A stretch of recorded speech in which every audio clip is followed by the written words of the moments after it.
the most important thing is the guy stuck with it and bailed me out and found a way to get a win still.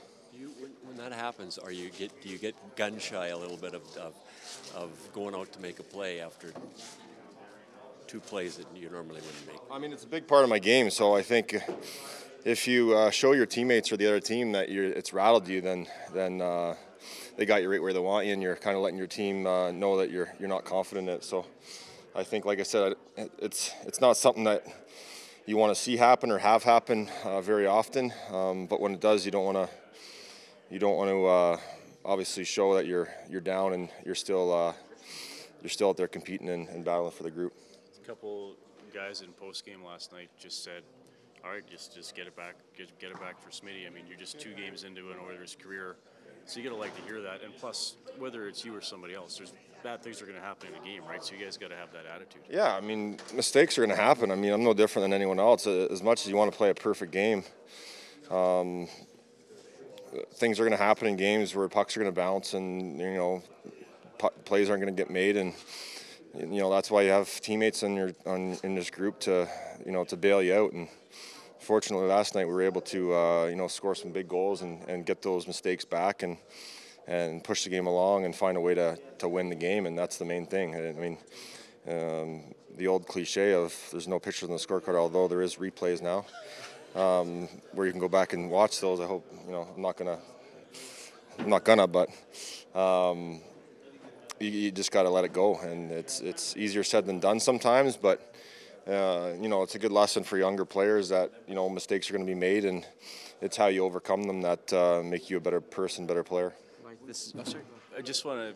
Wayne Gretzky was on our pregame show yesterday, and he said just watching you in the home opener, he loved your puck moving, and he said, "I like Mike Smith because the way he plays energizes the team. It gives the team energy."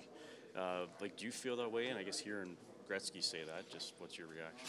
Yeah, I think obviously it's a position where everyone's watching you, and your teammates are watching, your body language and everything that happens throughout the game. So I think it's something that it's kind of a contagious position where if you're letting things affect you and your teammates are seeing that you're down in certain situations, then it's probably not going to help the group. And as an older player, you're here for leadership, and I've always had that somewhat of a swagger about my game where you need that to show yourself and to show your teammate and the other team that you're still involved in the game, even though when things aren't going as well as they need to go, you're still competing and making saves and not showing that you're not feeling your best maybe in those situations. So I think it's just to try to stay as even keel as possible.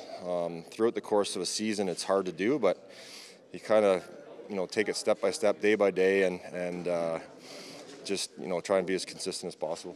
Mike, this is your second straight year being teammate of James Neal, albeit this year in a new environment, a new team. And he wants to put last season behind him. How rewarding was it to see him score 2 and maybe get that monkey off his back early? He wants to. I think he has. Yeah. I think he's I've trained with him most of the summer this year, seeing how motivated he is to get back to the real deal that we know and love, and he's put in a tremendous amount of work to get back to where he feels good about where he's at, and his confidence are back, and you can tell his demeanors on the ice are a lot different than they were last year. So it takes people believing in him, people him getting put in the right situations, and he's getting that opportunity here, and he's taking advantage of it so far. So I'm happy for him. Do you subscribe to the theory that a new player, the first month he's playing, he's looking for something good to happen individually after a year that wasn't so good? If you jump out and you start scoring as a goal scorer, then he just carries on. I think anytime you go to a new team, you want to have a good start, and you want to make put your stamp on what you're going to bring to the new organization, new group of players, and both James and I are trying to come in, and bring a different mentality, some different leadership qualities, and Nealer's done that so far. He's rejuvenated. You can tell in his body language that he's here to make an impact on this group, and he's done that so far, and he'll continue to do that through the season.